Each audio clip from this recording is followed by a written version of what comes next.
Joining us now is Linda Little, the president and the CEO of the Neighborhood Service Organization, joining us on today's edition of the Megacast. Linda, thanks for joining us today. Thank you. It's a pleasure to be here. Yeah, glad to have you on with us. So first off, can you tell us a little bit about the history and the mission of the Neighborhood Service Organization? Sure. NSO was formed in 1955, so we're 67 years old. And we have been committed to serving metropolitan Detroit community since that time, continuously evolving our programs to meet the needs of children, individuals with mental illness, intellectual and developmental disabilities, and seniors, and the homeless as well. We have a full continuum of homeless services. So that's a pretty wide range of individuals that you're serving, and individuals that have different needs as well in their daily lives and in their long-term life as well. So how do you fulfill that mission and provide the necessities that are provided for each of these different groups? So that's a great question, and it's actually rolled up in our actual mission statement, which is that we facilitate dreams by using innovative solutions and promoting equity for all in the areas of health, housing, and well-being.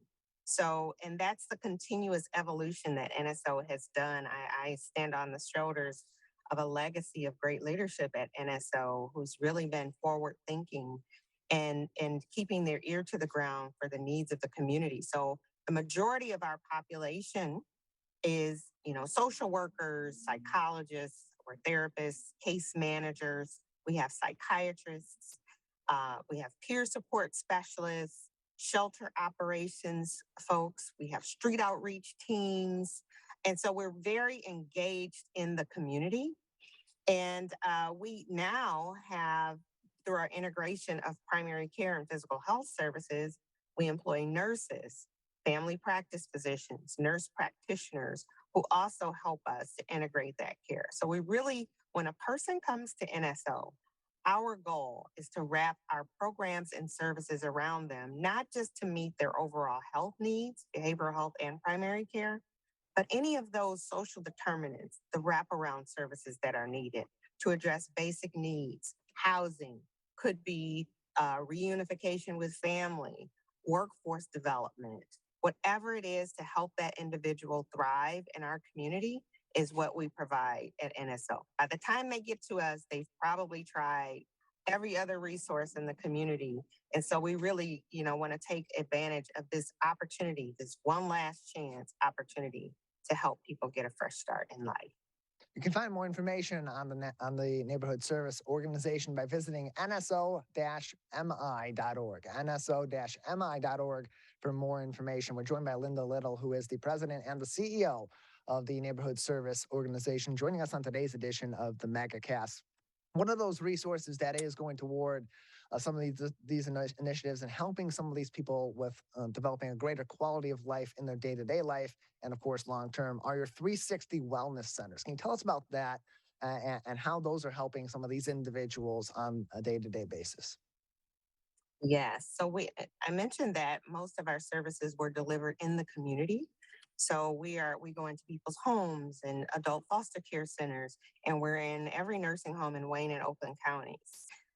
But by creating clinic facilities, as we've done in the last 4 years, we are creating a one-stop shop for the surrounding neighborhoods. So really creating a hub and a resource center for the neighborhoods who may not have access to preventive and well care.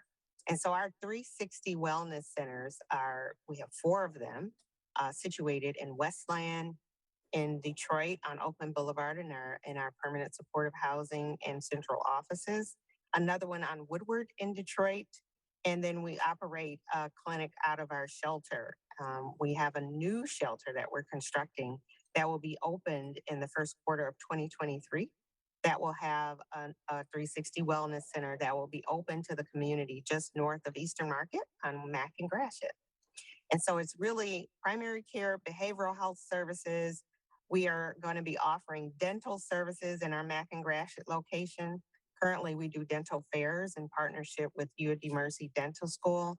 but we will have dental services on site. And then we have a pharmacy to help with understanding their medications and doing medication therapeutic management to make sure that people are taking their prescriptions so that they can continue to improve their chronic medical conditions as well. In August, Linda, your organization announced that it was naming Community Health and Social Services, or CHASS, Center as its new primary clinic partner as you go forth in some of these efforts. What ultimately went into the decision to partner with this particular organization for these services? And what sort of services are they providing that are critical to those that you serve? So during the pandemic, we launched our primary care initiatives to integrate with NSOs behavioral health services, and we did it ourselves. We had a chief medical officer, we employed those physicians, nurse practitioners, nurses, and we've grown through our certified community behavioral health center, which is the behavioral health equivalent of a federally qualified health center, an FQHC, which CHAS Center is. We've grown, and so we knew we needed a partner who could help us to meet the needs of this exponential growth and allow us to sustain for the foreseeable future.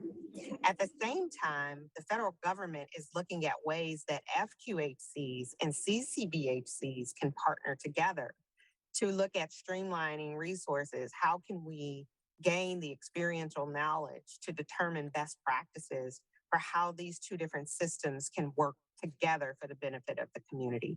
So this is really, again, an innovative way that we can help accomplish that objective and really meet the needs of the populations that we jointly serve. CHAS Center has been around 50 years serving vulnerable populations. So they're going to be providing primary care and the dental service component to our integrated health model in partnership with NSO inside of our 4 clinics. And this organization, it's also been qualified as an FQHC. Can you tell us what that is and how that adds an extra benefit of not only credibility, but a sign that they have been able to help people in need in these kinds of communities across Michigan and beyond for a number of years? So not only are they have been designated as an FQHC, a federally qualified health center, but they are an award-winning FQHC because of their quality of care that they deliver. And another thing that we have in common is that we both have a strong partnership with Henry Ford Health. CHAS is affiliated with Henry Ford Health, NSO. Many of our clients go there, and so we have a continuity of care relationship with them. And so this really helps us to solidify assets in the community that are already working together, but we can do it in a more integrated fashion to help the populations that we serve. FQHCs are deemed so because they are committed to serving a broad array of services in the community at low cost. So it helps to meet vulnerable populations where they are, but deliver quality care, primary care for that population, which is what we do at NSO. We're joined by Linda Little. She is the president and CEO of the Neighborhood Service Organization serving Michigan. You can find more information by visiting nso-mi.org,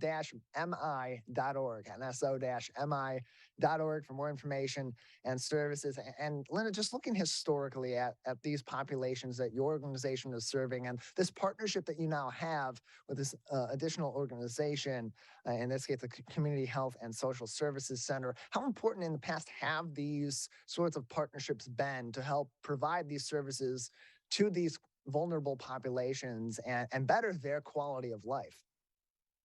Well, I think that's a wonderful question. And one of the things that I have noticed, I've spent most of my career in healthcare, physical healthcare, working for health systems, health plans, private consulting. And one of the things that I noticed coming into the community-based healthcare space is that there's a lot of duplication of assets and not enough partnerships. So one of the things that I wanted to do at NSO was focus on our core services, what we do well. And then we can partner with other entities that specialize in some other services that we might need to support the population, but not reinventing the wheel and taking resources away from other organizations who who need to continue to specialize in what it is that they do. And so that was the thought behind this partnership. We do behavioral health, they do primary care. Let's not duplicate assets in this community health space. Let's partner together to serve the joint populations that we share and be able to have accretive solutions and outcomes and better everybody in the community. So often, when you have issues in one of those areas, you have issues in the other area. And for these vulnerable populations, treating one of those areas, let alone both simultaneously, can be a significant task in and of itself just to get access to those resources. So it's really important that organizations like this have those partnerships. Linda, anything else for us on the neighborhood service organization that we haven't discussed yet today? You know what? I just think it's important to say that I long for the day when we're not talking about behavioral health and physical health, and we're just talking about health, because that's what it is. It's all about the overall health and well being of an individual. It's not separate. Your brain is not separate from your body. Our emotions are not separate from our physiologic operations. And scientifically, research has proven to us that they are all very interconnected. And so I long for the day when our policies, our reimbursement models, everything is aligned to serve the whole person, because that is the best practice for achieving overall health and well-being. And they can find us at nso-mi.org. We're on Instagram, we're on Facebook. They can like us on either of those venues. And I appreciate the opportunity to share with your viewers today. Linda, appreciate having you on as well. Thank you very much. Thank you.